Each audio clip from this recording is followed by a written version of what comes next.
বাঙালি খানায় সবাইকে স্বাগত জানাই। পুরনো দিনের পদ্ধতিতে কচু ভর্তা বা কচু ভাজা। আপনারা তো অনেকভাবে কচু ভর্তা বা কচু ভাজা খেয়েছেন। একবার আমার মতন করে সহজ পদ্ধতিতে আপনিও শিখে নিতে পারবেন ছোট ছোট টিপস সহ।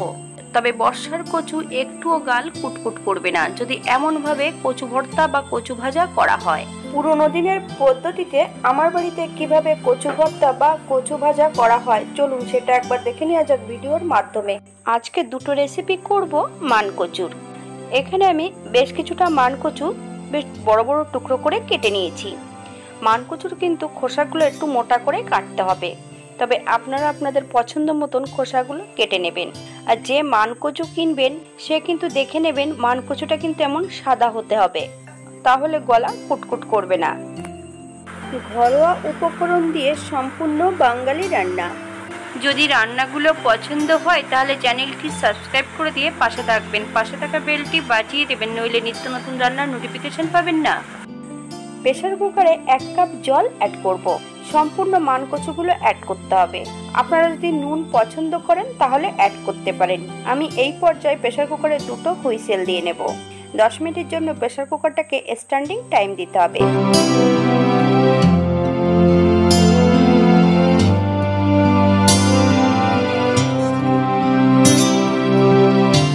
মান কচুগুলো সেদ্ধ হতে থাক। অপর দিক থেকে একটা কড়াইতে বেশ কিছুটা সরষের তেল অ্যাড করতে হবে। 5-6টা শুকনো লঙ্কা বেশ ভালো করে ভেজে নিতে হবে, তবে আপনারা আপনাদের পছন্দ মতন ভেজে নেবেন। শুকনো লঙ্কাগুলো যেন মুচমুচে করে ভেজে নেওয়া হয়। ঠিক এমনভাবে শুকনো লঙ্কাগুলো ভেজে নিতে হবে। আপনারা যদি লঙ্কা পছন্দ করেন তাহলে পরিমাণে বাড়িয়ে দিতে পারেন।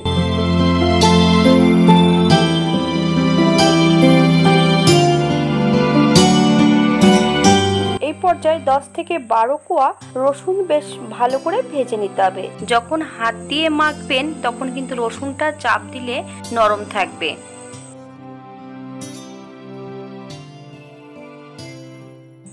এই পর্যায়ে মিডিয়াম সাইজের 2টো পেঁয়াজ বেশ মিহি করে কুচিয়ে অ্যাড করব। পেঁয়াজ, রসুন আর কাঁচা লঙ্কা একই সঙ্গে ভেজে নেব।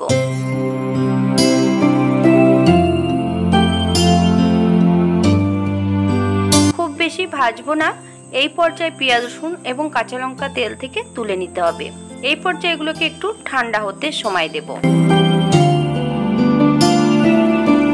বেশ কাঁচা লঙ্কা, পেঁয়াজ, রসুন একটু নুন দিয়ে বেশ ভালো করে মেখে নিতে হবে। আমি মান কচুগুলো সেদ্ধ করে নিয়েছি। এবারে এইগুলোকে বেশ সুন্দর করে মেখে নিতে হবে। এই পর্যায়ে মান কচুটা বেশ সুন্দর করে মেখে নিয়েছি। 1 চামচ তেল অ্যাড করব কড়াইতে। সম্পূর্ণ সেদ্ধ করা মান কচু এবং পেঁয়াজ রসুন ভাজাটা অ্যাড করতে হবে, তবে প্রথমে কিন্তু হাত দিয়ে ভালো করে মেখে তারপরে কড়াইতে অ্যাড করতে হবে। আমি এই পর্যায়ে কোনো হলুদ অ্যাড করব না। আপনারা যদি পছন্দ করেন তাহলে অ্যাড করতে পারেন। 4 থেকে 5 মিনিটের মতো মিডিয়াম আঁচে বেশ ভালো করে নেড়ে চেড়ে নিতে হবে। যখন লঙ্কাটা মেখেছি সেই পর্যায়ে আমি নুনটা অ্যাড করেছি। এই পর্যায়ে আর কোনো নুন অ্যাড করব না। আপনার স্বাদ অনুসারে নুনটা অ্যাড করবেন।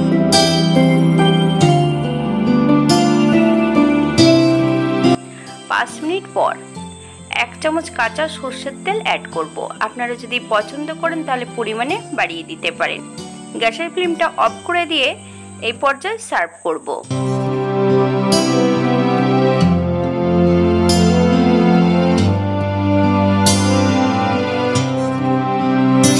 এটা দেখতে যেমন ভারী সুন্দর হয়েছে, এটা গরম ভাতে খেতে কিন্তু অসম্ভব ভালো। এখানে লেবু অথবা টক জাতীয় কিছু দিয়ে খাবার প্রয়োজন নেই। বর্ষার মান কচু এমনভাবে কচু ভর্তা করলে কখনোই গাল কুটকুট করবে না। এই পর্যায়ে কচুগুলো প্রেসার কুকারে সেদ্ধ করে নিয়েছিলাম। আপনারা ভাতেও কচুগুলো সেদ্ধ করে নিতে পারেন।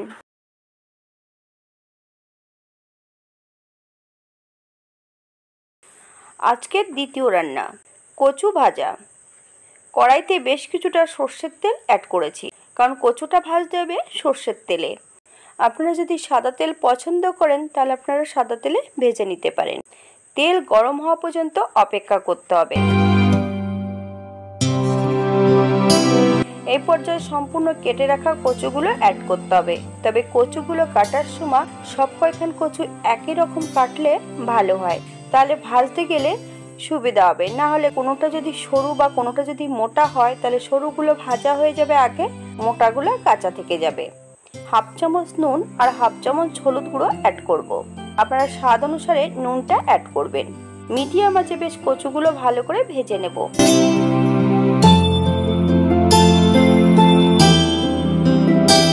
কচু ভাজার মাঝপথে বেশ কিছুটা শুকনো লঙ্কা ফালি দিয়ে অ্যাড করব। আপনারা যদি পছন্দ করেন তাহলে লঙ্কার পরিমাণটা বাড়িয়ে দিতে পারেন।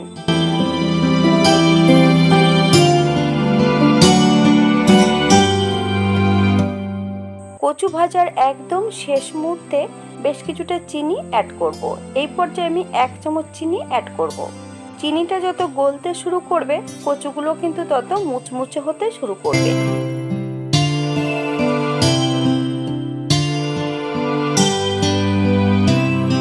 এই পর্যায়ে গ্যাসের ফ্লেমটা অফ করে দিতে হবে। সম্পূর্ণ কচুগুলো তেল থেকে তুলে নেব। ঠান্ডা হলেও কচু ভাজাগুলো কিন্তু মুচমুচে থাকবে।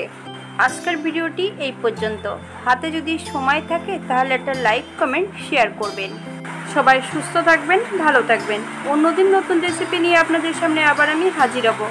নতুন ও পুরনো সকল বন্ধুদের অসংখ্য ধন্যবাদ ভিডিওটি দেখার জন্য।